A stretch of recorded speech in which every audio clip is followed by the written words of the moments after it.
Kisah wanita remaja cantik hamil dengan 3 kakek-kakek 75 tahun di pulau terpencil. Langit gelap menggantung rendah.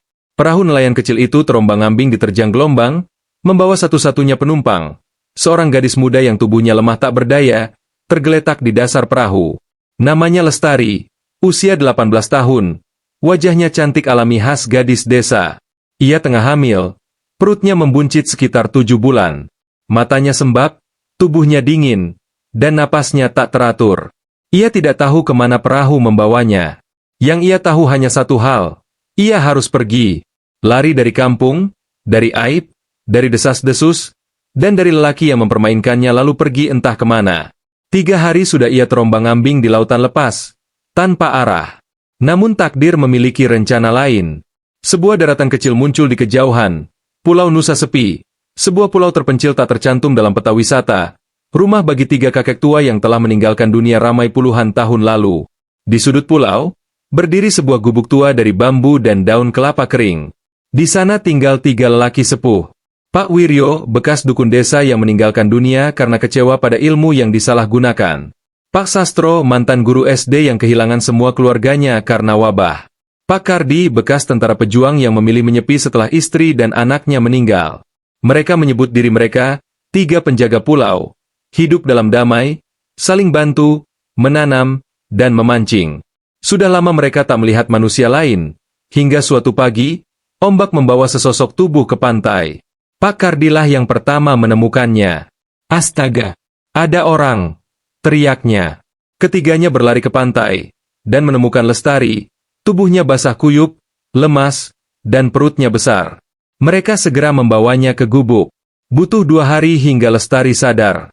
Saat membuka matanya, ia mendapati 3 kakek sedang menunggui dengan sabar.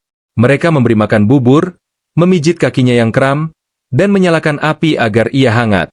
Lestari tak langsung bicara banyak, hanya menunduk. Namun perlahan, dengan kasih sayang yang tulus dari ketiga kakek, Lestari mulai membuka diri. Aku diusir. Ibuku menangis, tapi ayahku memukulku. Mereka bilang aku memalukan. Ia menangis terseduh. Ketiganya hanya duduk diam. Lalu Pak Sastro berkata pelan, "Kamu tidak sendiri. Kami juga pernah kehilangan segalanya. Tapi hidup selalu memberi kesempatan kedua. Nak." Hari demi hari berlalu. Lestari mulai membantu di kebun, belajar memasak air kelapa untuk obat, bahkan mulai tertawa. Ia merasa aman, seperti punya kakek 3 sekaligus. Terkadang mereka duduk melingkar dan bercerita di depan api unggun.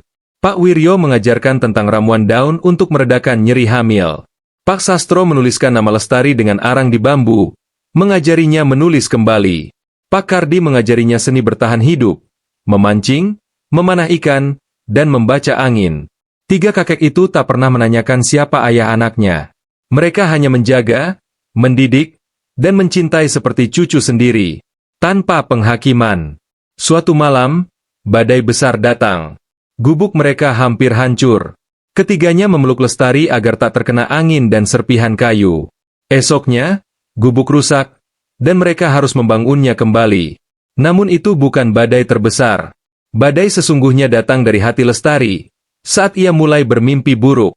Tentang lelaki yang memperkosanya di malam sunyi saat pulang dari ladang. Tentang ibunya yang hanya menangis di balik pintu. "Aku benci semuanya," bisiknya sambil menangis di pangkuan Pak Sastro. Namun 3 kakek itu memeluknya. "Nak, kau kuat. Kami percaya, kamu akan jadi ibu yang hebat. Anakmu berhak punya harapan." Suatu pagi, saat matahari bersinar terang, Lestari merasa mulas. Waktunya melahirkan. Di tengah panik dan rasa sakit, 3 kakek itu bekerja sama. Pak Wiryo menyiapkan air hangat. Pak Sastro menuntun pernapasan Lestari seperti pelajaran yang pernah ia ajarkan ke ibu-ibu murid. Pak Kardi berdiri di pintu menjaga keamanan, meski dengan tangan gemetar. Dan di tengah jeritan dan peluh, lahirlah bayi laki-laki, mungil, menangis nyaring. Lestari menangis, memeluknya. Hari-hari selanjutnya, suara bayi menjadi musik baru di pulau. 3 kakek bergantian menjaga harapan, bahkan membuatkan ayunan dari daun kelapa. Lestari kini berjalan tegap. Ia menulis kembali di batang bambu. Ia menari bersama angin, dan mulai memaafkan masa lalunya. Sampai suatu hari, Sebuah kapal besar muncul di Cakrawala. Sebuah tim pencari dari organisasi kemanusiaan menemukan sinyal asap dari pulau itu. Lestari ditawari untuk kembali ke dunia luar. Ia menoleh pada ketiga kakek. Aku tidak akan pernah lupa kalian. Kalian bukan hanya penyelamatku, kalian adalah keluargaku. 3 tahun kemudian, sebuah surat datang ke Pulau Nusa Sepi. Dikirim oleh Lestari. Pak Wiryo, Pak Sastro, Pak Kardi. Harapan sudah mulai bisa berjalan. Ia suka memancing, dan setiap malam aku ceritakan tentang 3 kakek luar biasa yang menyelamatkan hidup kami. Aku bekerja di pusat komunitas perempuan, menolong mereka yang mengalami hal seperti aku dulu. Semua berkat kalian. Terima kasih, penjaga pulau. Lestari. 3 kakek tersenyum membaca surat itu. Di bawah langit jingga, mereka duduk di depan gubuk tua, mendengar suara ombak, dan tahu, mereka telah melakukan sesuatu yang benar dalam hidup mereka. Namanya, harapan, ucapnya.